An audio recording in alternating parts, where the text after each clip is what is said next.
사사기 17장 1절에서 6절 말씀입니다. 그때에는 이스라엘에 왕이 없으므로 사람마다 자기 소견에 옳은 대로 행하였더라. 아멘. 왕을 위하여, 우리는 왕을 위하여 살아야 합니다. 왕을 위하여 살아야 한다고 하니까 지금이 왕정 시대냐고 비아냥거리는 사람이 있을 것입니다. 그런데 아주 놀라운 사실은 지금도 왕정 시대에 살아가는 사람들이 있더라고요. 나는 아주 순진하게 사람들에게 역사 의식이 있는 줄 알았습니다. 그래서 사람들에게 역사 의식을 깨우치려고 상당히 오랜 동안 애를 썼습니다. 박정희 대통령이 선포한 국민교육헌장의 첫 문장은 우리는 민족중흥의 역사적 사명을 띠고 이 땅에 태어났다로 시작합니다. 이 말은 오랜 동안 제 가슴을 설레게 했습니다. 오늘 새벽 3시에 아들이 제게 설레임 아이스크림을 갖다 주면서 먹겠느냐고 묻더군요. 당연히 먹겠다고 했지요. 설레임 앞 포장에 좋은 날이라 설레임이라고 쓰여 있더라고요. 제가 설레임 아이스크림에 설레이지는 않지만은 말씀을 준비하면서 말씀에는 항상 설레입니다. 왕을 위하여 준비하는 시간이기 때문입니다. 여러분도 교회에 오면은 마음이 설레이지요. 왕을 위하여 마음과 뜻을 드리는 참된 예배가 있기 때문입니다. 자기가 왕이라 착각하는 사람이 있습니다. 이러한 부류 중에 미국 트럼프 대통령은 대통령 선거 결과에 불복하였고 이로 인하여 그를 지지하는 사람들이 폭동을 일으켜서 미국 역사상 의사당을 점거하는 초유의 사태가 발생하였습니다. 이는 트럼프 대통령이 선동한 것이나 다름이 없어서 하원에서는 내일 탄핵을 단행할 것이라고 합니다.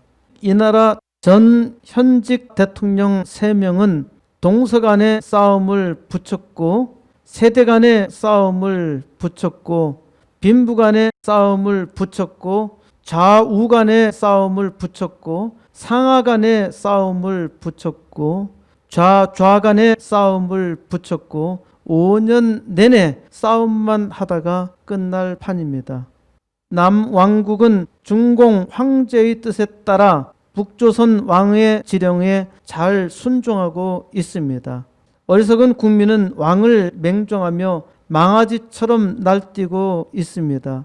지금부터 130여 년 전에 대한제국과 70여 년 전에 한국 전쟁 때 나라가 망하고 또 민족의 반이 서로 총칼을 겨누어 싸워서 피를 흘렸던 것을 기억하면은 이러한 역사적 고통 속에서 우리가 참되게 배웠다면은 서로 싸우지 말아야 하는데 지금도 조선시대의 당파 싸움을 계속하고 있습니다. 아직도 왕을 위하여 충성을 맹세하고 있으니 우리는 새 역사를 가지고 있는 것이 아니라 옛 역사의 전투력이 우리 몸에 깊숙이 배어 있는 것입니다. 내적으로는 집안 싸움을 하고 있고 외적으로는 중국 사대주의 역사로 몸에 새겨진 우리의 DNA에 새 역사를 새기는 혁명을 이룬다는 것은 불가능한 일입니다. 국민교육헌장의 마지막 부분은 새 역사를 창조하자라는 말로 끝나는데 불행하게도 아직도 우리는 우리의 역사가 없습니다. 새 역사를 창조하는 것이 불가능하다는 사실은 사사기에서 더욱 분명하게 보여줍니다. 새 역사를 창조하는 것이 불가능하니까 새 역사를 창조해야 합니다. 우리 왕을 위하여 새 역사를 창조해야 합니다. 만왕의 왕이신 예수 그리스도께서 이 일을 위해서 우리를 왕으로 세우셨기 때문입니다. 올해는 한 살 더 먹지 않겠다. 한 게 없으니까 최근 소셜 미디어에 돌고 있는 영어 카툰이라고 합니다. 한 게 없는 게 아니라 살지도 않은 것 같다. 조선일보 2020년 12월 31일자 만물상 칼럼에 2020 우리 시대 최악의 해라는 글의 내용입니다. 여행은커녕 극장 한 번 못 가고 한 해를 보낸다. 그래도 다시 생각해보니 아무 일 없이 지나간 걸 다행으로 여겨야 할 것 같다. 전쟁만 안 터져도 최악의 해는 아니다 라고 하는데 올 한 해 코로나 팬데믹은 전쟁 못지않은 위력으로 우리의 일상을 파괴했다. 세계에서 코로나19 환자가 가장 많이 쏟아지는 미국의 희생자 규모가 이미 2차 세계대전 미군 전사자 29만 1,500명을 넘어섰다. 크리스마스 시즌에 들어서며 매일 3,000명 이상이 목숨을 잃자 하루하루가 9.11 같다는 말이 나온다.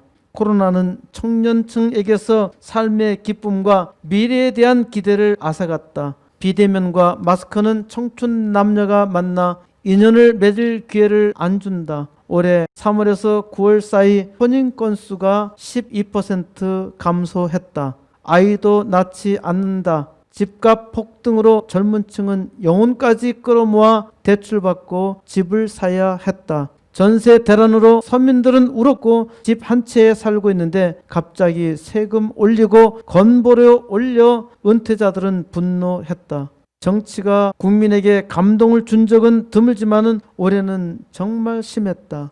대통령이 검찰총장 한 사람 쫓아내려고 갖은 궁리를 하고 대신 내세운 법무장관이 하루가 멀다고 소란을 떨었다. 30일 전 세계 코로나19 확진자 수는 8,200만 명이다. 지구 반대편에서 백신 접종이 시작됐지만은 파우치 미 전염병 연구소장은 아직 최악이 오지 않았다고 한다. 당분간은 확진자와 사망자 수 증가를 피할 수 없다는 얘기다. 종교개혁가 루터는 희망은 강한 용기이며 새로운 의지라고 했다. 만물상은 2020 우리 시대의 최악의 해라고 했는데 2020은 역사의 중대한 변곡점이라 생각합니다. 단순한 최악이 아닙니다. 아마도 다시는 돌아 나올 수 없는 어두운 터널로 모든 인간이 빠져 들어가고 있습니다. 인간성 말살의 변곡점을 지나고 있어서 이 점을 지나면은 더 이상 인간이 없습니다.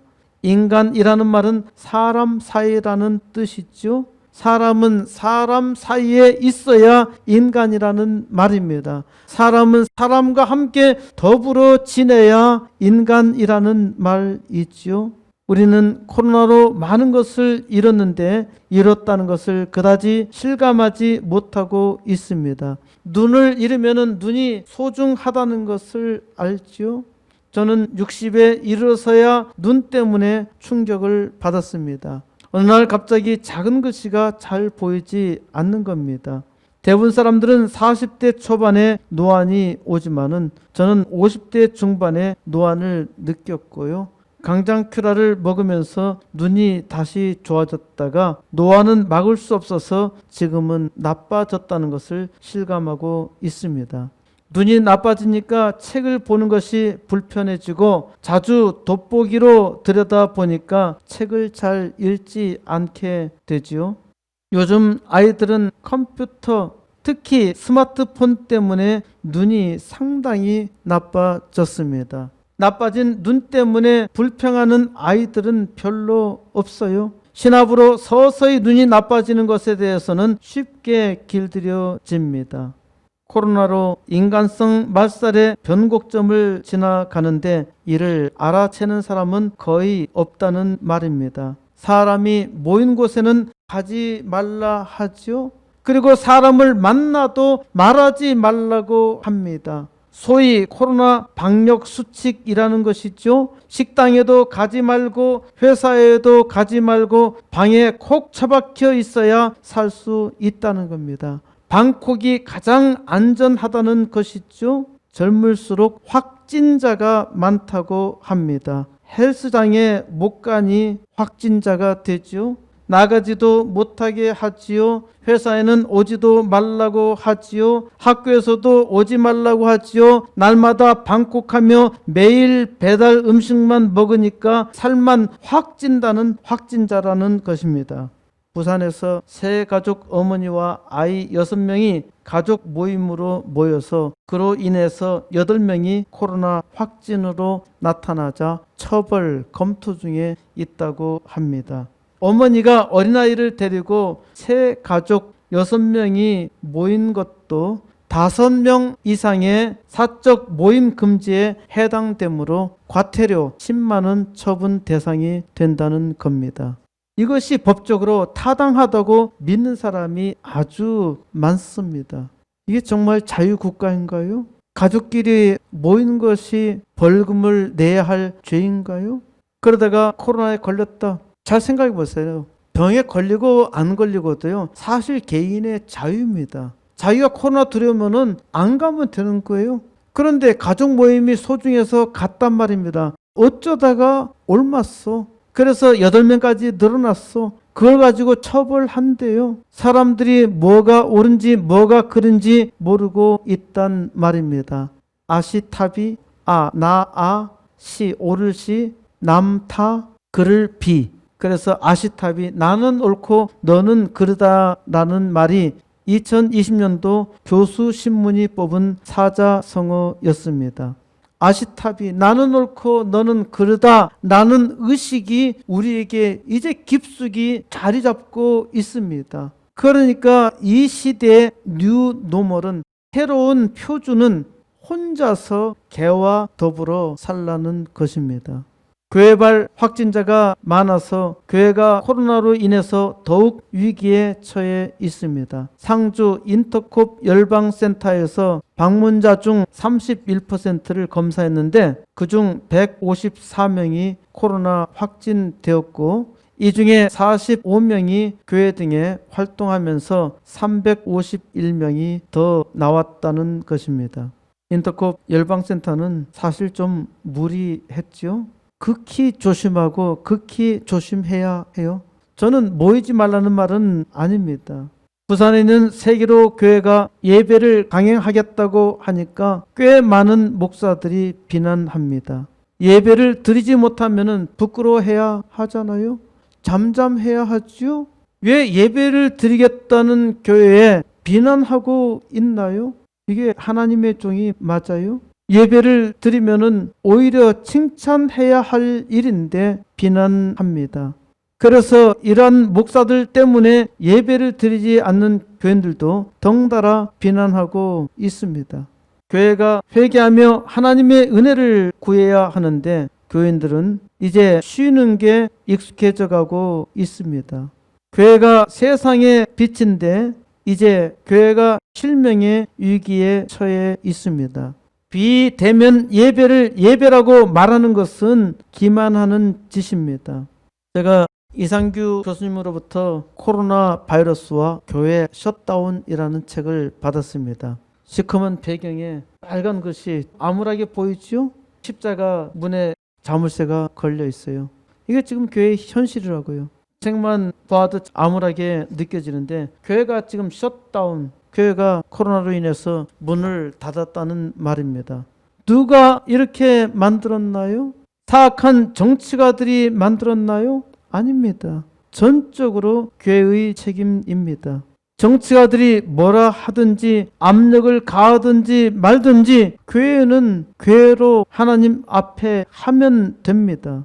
이상규 교수님이 교회의 셧다운에 대한 신학적 검토라는 제목으로 글을 쓰셨는데, 교회는 예배 모임에 대해서 국가의 명령에 대해 복종할 필요가 없다고 하였습니다. 마태복음 22장 21절을 인용하면서 시저의 것은 시저에게, 하나님의 것은 하나님께, 미국 연방 대법원은 자유로운 종교 활동을 방해하는 어떠한 법 제정도 금지하는 미국 수정헌법 제1조에 따라서 코로나와 상관없이 원하면 예배를 드릴 수 있다고 결정하였습니다. 이 코로나 때에 교회가 어떻게 해야 하나요? 교회는 먼저 예배의 말씀대로 하지 못했음에 대해서 회개해야 하고 세상의 빛으로 살지 못했음에 회개해야 합니다. 예배는 반드시 드려져야 하며 방역 수칙 또한 철저히 지켜야 합니다. 예배 시간에 마스크를 하세요. 마스크를 해야 합니다. 또 바이러스에 좋은 강장큐라를 꼭 마시세요. 예배를 끝나면 반드시 마시고 가세요. 교회는 세상 왕이 아니라 우리의 왕을 위하여 존재해야 합니다. 세상 왕의 말에 따라서 간교하게 양들을 기만하는 자는 거짓 선지자요, 교회는 만왕의 왕이신 예수 그리스도의 말씀을 들어야 합니다. 사사기 17장은 하나님의 백성 이스라엘의 역사에서 중대한 변곡점입니다. 사사 시대가 끝나고 왕정 시대로 들어가는 통로입니다. 사사 시대와 왕정 시대의 고리가 이스라엘에 왕이 없으므로 라는 말씀입니다. 사사는 만왕의 왕이신 하나님의 대리자였습니다. 하나님께서 사사를 통해서 이스라엘에 태평을 주셨는데 이스라엘 백성들은 사사에게서 만족을 얻지 못했습니다. 이스라엘은 이방 세상 나라들처럼 왕을 원했던 것입니다. 다른 나라처럼 왕이 있다면 아주 강력한 나라를 이룰 수 있을 것이라 생각했어요. 이것이 사람의 생각입니다. 사사기 17장 1절 에브라임 산지에 미가라 이름하는 사람이 있더니 에브라임은 이스라엘 총리를 지내며 아버지 야곱과 자기 11 형제를 구원한 요셉의 둘째 아들로 형 므낫세보다 더 큰 축복을 받았습니다. 가나안 땅 정복 후에 에브라임은 이스라엘의 중심이었습니다. 이스라엘의 수도였다는 말이죠. 이 에브라임 산지에 미가라 이름하는 사람이 있었다는 것입니다. 이 미가는 미가서를 기록한 미가 선지자가 아닙니다. 2절 그의 어머니에게 이르되 어머니께서 은 1,100을 잃어버리셨으므로 저주하시고 내 귀에도 말씀하셨더니 보소서 그 은이 내게 있나이다. 내가 그것을 가졌나이다 하니 그의 어머니가 이르되 내 아들이 여호와께 복받기를 원하노라 하니라. 미가가 자기 어머니에게 말합니다. 어머니께서 은 1,100을 잃어버리셨지요. 그리고 그것을 가져간 자를 저주하셨습니다. 저도 부총장의 목소리를 인공지능으로 흉내내어서 보이스 피싱을 한 도둑을 저주하였습니다. 미가도 자기의 귀로 어머니의 저주를 들었습니다. 그 저주의 소리를 듣고 미가가 자백을 한 것입니다. 은 1,100을 자기가 훔쳐갔다는 겁니다. 미가는 어머니의 저주를 두려워했습니다. 그 어머니가 미가의 말을 듣고서 이 나쁜 도둑놈, 네가 내 새끼야? 라고 저주하지 않고 어머니는 내 아들이 여호와께 복받기를 원하노라. 참 좋은 어머니죠. 내 아들이 여호와께 복받기를 원하노라 축복해 줍니다. 저도 도둑을 축복해 주었습니다. 그런데 제 돈을 도둑질한 사기꾼은 아직도 제게 자백하지 않고 있습니다. 이런 도둑은 반드시 잡혀서 준공 최고의 형을 받게 될 것이 틀림없습니다. 반드시 걸리게 되어 있어요. 시간 문제입니다. 속히 걸릴 겁니다. 목사를 속인 도둑이 복을 받을까요? 저주를 받을까요? 도주하면은 저주를 받고 회개하면 복을 받습니다. 이게 답이야. 저주가 답이 아니고 도주하면은 저주를 받고 회개하면은 복을 받습니다. 3절 미가가 은 1,100을 그의 어머니에게 도로주매 그의 어머니가 이르되 내가 내 아들을 위하여 한 신상을 새기며 한 신상을 부어 만들기 위해 내 손에서 이 은을 여호와께 거룩히 드리노라. 그러므로 내가 이제 이 은을 내게 도로 주리라. 미가는 은 1,100을 자기 어머니에게 돌려주었습니다. 어머니가 미가에게 말합니다. 자기 아들 미가를 위해서 이 돈을 여호와께 성별하여 한 새긴 우상과 한 주조한 우상을 만들겠다고 합니다. 미가의 어머니가 어떻게 여호와 하나님께 은을 성별하여 드렸는데 그것으로 우상을 만든다는 말입니까? 상당히 이상한 말이잖아요. 그런데 이것이 이스라엘 백성의 신앙입니다. 상당히 이해하기 어렵지요? 지금도 그리스 정교회나 러시아 정교회는 성상을 숭배합니다. 그림이나 상, 이거 우상이에요. 우상을 숭배한다는 말입니다. 십자가 형상에 큰 능력이 있는 것처럼 생각을 하고 그걸 들고 주문을 외웁니다. 십자가에 아무런 효력이 없어요. 목탁 수없이 두드려 보았자 공연부를 하는 겁니다. 십자가의 효력은 전혀 없어요. 하나님 말씀에 능력이 있음을 믿어야 합니다. 십자가는 예수 그리스도께서 우리를 위해 못 박혀 죽으신 사형 틀입니다. 그 십자가가 우리의 구원의 모형인 것이죠. 그것은 하나의 상징이지 십자가 자체에 특별한 효능이 있는 것이 아니란 말입니다. 로마 가톨릭은 마리아를 성모라 하며 마리아에게 절을 하지요. 마리아에게 빌지요. 마리아는 성모가 아닙니다. 그런데 마리아도 성모이고 우리 어머니도 성모입니다. 예수 그리스도를 믿는 모두는 성도이며 성자이고 성녀입니다. 우상을 만드는 것은 사람의 악한 습성이에요.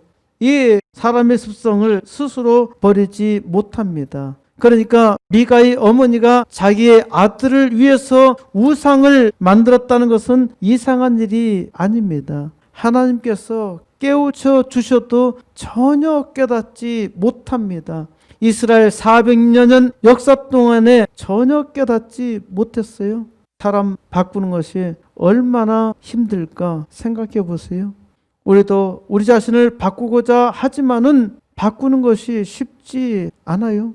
4절 미가가 그 은을 그의 어머니에게 도로 주었으므로 어머니가 그 은 200을 가져다가 은 장색에게 주어 한 신상을 새기고 한 신상을 부어 만들었더니 그 신상이 미가의 집에 있더라. 미가가 자기 어머니에게 은을 돌려주었기 때문에 그의 어머니는 그 은 200을 가져다가 은 장색, 은 세공하는 사람에게 주었고 그것으로 새긴 우상과 주조한 우상 하나를 만들었습니다. 그 우상을 미가의 집에 두었다는 것입니다. 5절 그 사람 미가에게 신당이 있으므로 그가 에봇과 드라빔을 만들고 한 아들을 세워 그의 제사장으로 삼았더라. 미가에게는 신당, 저는 번역하면서 사당이라고 했습니다. 신당은 사실상 이상한 말이에요. 신당보다 사당, 일본 침략기의 신사와 같은 것입니다. 영어로는 다 사당입니다.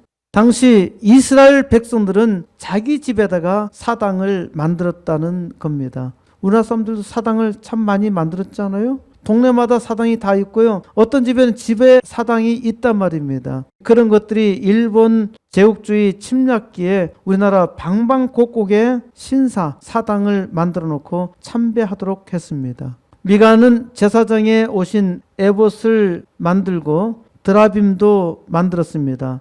드라빔은 본래 이스라엘의 원조 야곱의 이름이 이스라엘로 바뀌죠. 야곱의 아내 나헬이 자기 아버지 것을 도둑질한 겁니다. 드라빔은 도둑질한 거예요. 도둑질한 거기 때문에 나쁜 것이 아닙니다. 드라빔은 가정 수호 우상입니다.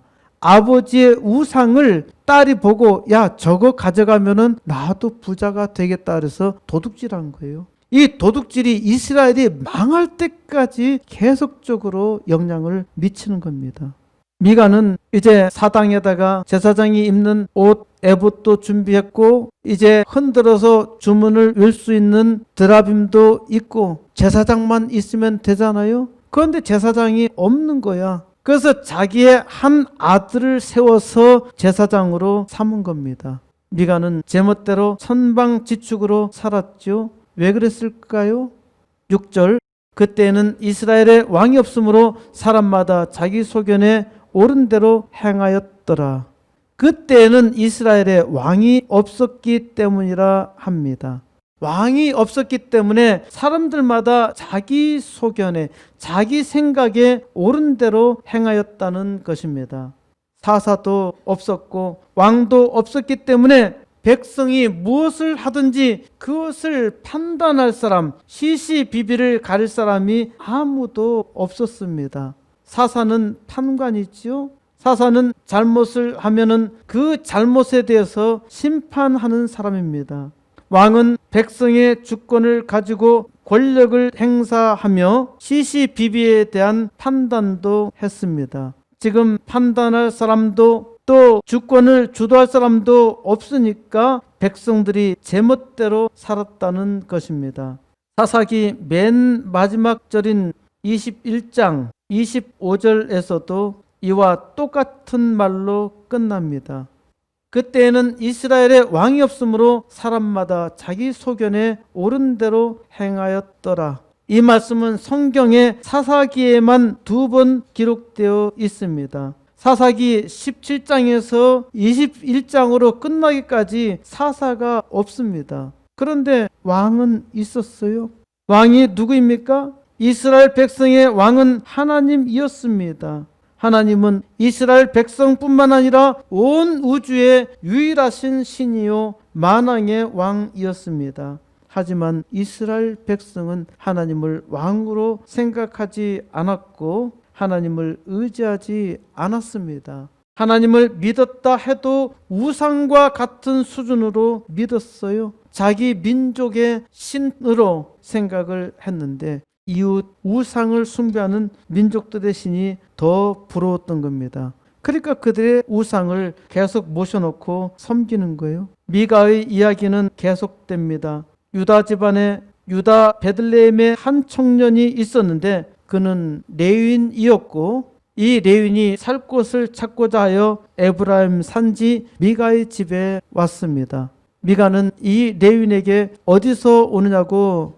물었는데 레위인이라고 하니까 자기에게 아버지와 제사장이 되어달라고 부탁합니다. 그리고 매년 연봉으로 은열과 의복 한 벌과 먹을 것을 주리라 약속하고 주리라 하니까 이에 레위인이 동의했고 미가의 집으로 들어가게 됩니다. 제가 생각할 때는 이것이 연봉의 표시가 아닌가 합니다. 미가는 레위인이 내 제사장이 되었으니 이제 여호와께서 내게 복을 주실 줄을 아노라 말합니다.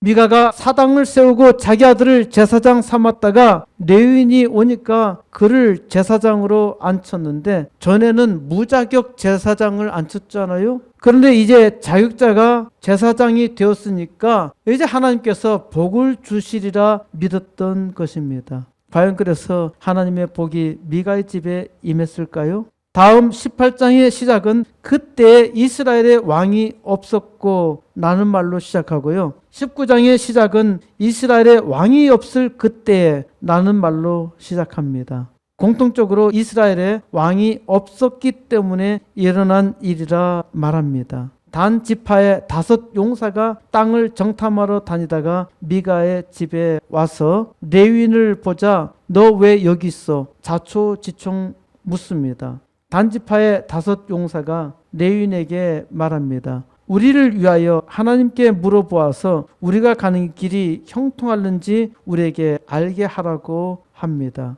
그 제사장이 단지파 용사에게 평안히 가라. 너희가 가는 길은 여호와 앞에 있느니라 라고 말합니다. 과연 그럴까요? 5 사람이 라이스에 이르렀는데 거기 있는 백성들이 염려 없이 부자나라 시돈과는 상종도 하지 않으며 상업이 발달된 도시 시돈과는 상종도 하지 않으며 그런데 시돈처럼 아주 평온하며 안전하고 안락하게 사는 것을 봅니다.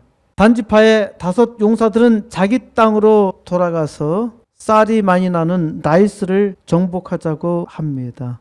라이스가 쌀이 많이 나서 라이스가 아니고요. 잘 기억하라고 쌀이 많은 라이스라고 얘기했을 뿐입니다.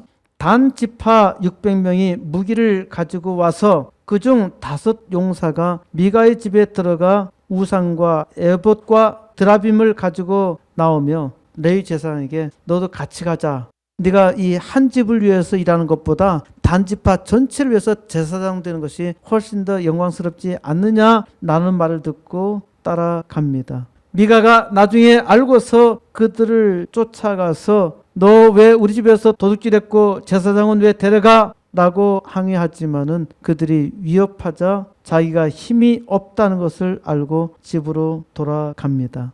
이제 단지파의 용사들은 나이스에 이르러 한가하고 걱정 없이 사는 백성을 만나서 칼로 그들을 찌르며 그 성읍을 불사릅니다. 그런데 나이스는 부유한 도시 시돈과는 거리가 멀고 상종하지 않고 자기들끼리만 평화롭게 살고 있었으니까 도와줄 사람이 전혀 없어서 망한 것입니다.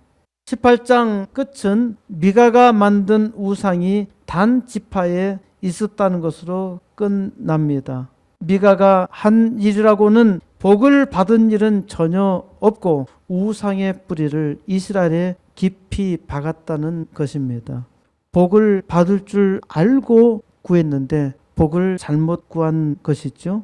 19장에서는 에브라임 산지 구석에 사는 어떤 레위 사람의 악으로 시작됩니다. 이로 인해서 동족 상잔의 비극이 일어나는데 베냐민 지파가 멸절하기에 이르렀습니다. 이제 21장의 마지막 끝은 그때 이스라엘의 왕이 없으므로 사람이 각기 자기의 소견에 옳은 대로 행하였다라는 말로 끝납니다. 이 말로 이제 사사 시대가 막을 내리고 왕정 시대가 시작될 것을 예고하고 있습니다. 이스라엘의 왕이 없으므로, 이스라엘의 왕이 없었기 때문에 이스라엘은 망하고 말았습니다. 사람들마다 자기 소견에 옳은 대로 살았다는 것이죠. 그래서 혼란이 극심하였고 동족 상잔의 비극까지 겪어야 했습니다. 사람에게는 왕이 있어야 해요. 왕이 없으면 크게 될 수도 없고 또 정복당하며 노예로 살기 쉽단 말입니다. 왕이 없이 많은 사람들이 모이면은 완전 개판이 되어 버리죠. 이스라엘은 왕이 없어서 망했습니다. 이스라엘 백성에게 왕이 없었던 것이 아니라 왕을 몰랐던 것이죠. 왕을 왕으로 알지 못하고 왕으로 섬기지 못하니까 망했던 것입니다. 만왕의 왕을 섬기지 못하고 이방 우상 숭배하는 나라들처럼 세상의 왕을 구했어요. 이스라엘은 세상 왕이 자기를 구원하는 왕이 아니라는 사실을 일찍부터 깨달았어야 했습니다. 하지만 이스라엘 백성은 무려 400여 년의 역사를 통해서 왕이 자기를 망하게 했다는 사실을 겨우 깨닫습니다. 바벨론 70년 포로 후에는 이스라엘에게 왕이 없어요. 이들은 자기들의 진짜 왕이 하나님이라는 사실을 그제서야 겨우 깨달았던 것이죠. 그 다음부터는 왕이 없는 거예요. 사람들이 얼마나 어리석습니까? 하나님께서 400년 동안 가르쳐줘도 깨닫지 못해 그래서 바벨론 포로로 70년 동안 고난의 삶을 통해서 그제서야 겨우 깨닫게 해주셨어요. 그래도 왕 중에 왕, 만왕의 왕이 사람의 모습으로 다니엘에게 예언했던 것처럼 메시아로 오자 이들은 왕을 몰라 왕을 죽였습니다. 이 비극이 이스라엘 백성으로 하여금 2000년 동안 고난 가운데 있게 한 것입니다. 우리가 알아야 할 것은 왕을 알고 왕을 위해서 살아야 한다는 것입니다. 이스라엘에 왕이 없으므로 이스라엘에게 왕이 없으므로 일어났던 사건을 통해서 우리는 분명히 깨달아야 합니다. 우리의 삶이란 왕을 위하여 살아야 합니다. 왕이 없이 살아가는 자들이 많이 있어요. 또 왕을 왕으로 섬기지 못하니까 망하는 겁니다. 만왕의 왕이 없이 살아가는 사람들이 많아요. 왕이 없기 때문에 하나님의 백성들이 비참하게 살아가며 이방의 세상의 조롱거리가 되는 것입니다. 하나님의 백성의 왕을 왕으로 섬기지 못하면은 망할 수밖에 없는 것입니다. 이를 분명하게 깨달아야 합니다. 예수 그리스도만이 우리의 왕입니다. 만왕의 왕이 우리를 이 세상의 왕으로 보내셨어요. 예수 그리스도를 의지하여 왕으로 살면서 우리의 왕을 위하여 하나님의 영광을 나타내라는 것입니다. 그런데 하나님의 백성들이 이 땅에서 왕 노릇하지 못하니까 사람들이 자기 소견에 옳은 대로 살아갑니다. 이것이 이 시대의 비극입니다. 그래서 사람마다 교회를 능멸하고 하나님을 조롱합니다. 만왕의 왕 예수 그리스도께서 여러분을 이 땅에 이 시대에 보내셨음을 믿으십니까? 여러분은 사명자입니다. 하나님께서 여러분의 삶의 영역에서 왕으로 세우셨음을 믿어야 하고, 이제 우리의 왕을 위하여 하나님의 은혜를 간절히 구하며 이 땅에서 왕 노릇해야 합니다. 하나님의 백성들이 하나님의 은혜를 구하여 하나님을 믿는 믿음으로 능히 왕 노릇할 때 이 땅이 회복되며 세상이 구원을 받으며 하나님의 영광 온 땅 선포되는 것입니다. 하나님께서는 이 시간 이 시대에 여러분을 원하시고 여러분들이 함께 왕 노릇하며 하나님 영광 나타내기를 소원하십니다. 이제 이 땅에 하나님의 백성들이 만왕의 왕 예수 그리스도를 의지하여 이 땅의 역사를 새롭게 만들어 하나님의 영광 온 땅 나타내는 역사 이루시기를 우리 주 예수 그리스도의 이름으로 간절히 축원드립니다.